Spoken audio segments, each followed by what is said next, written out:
How do I keep manes clean in the winter? First thing I do is keep it covered. If he's going to be wearing a blanket, I typically like for him to one that has more of a neck cover, so that just creates a barrier against all of the dirt. It's also helpful to keep this part of the blanket clean, so you don't have to wash the whole thing. You could just take off the neck and throw that in the wash. And I prefer for manes and tails to groom them daily for a small amount of time instead of having a big project. And for me, that starts with a wide tooth comb. Now, he doesn't have much of a mane in terms of length, but he does have a very thick mane, but I still want to get in there and make sure there's no tangles.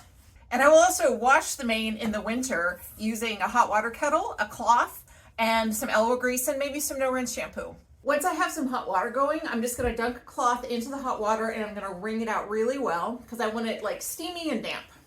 And then I can just use this to rub into the base of the mane.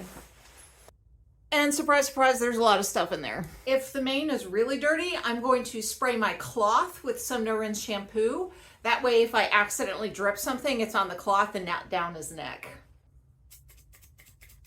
And then you do the same thing. You just rub it in. The mane shouldn't get wet, and you should end up with a pretty dirty cloth. If something gets accidentally wet, just cover it with a cooler to help it dry.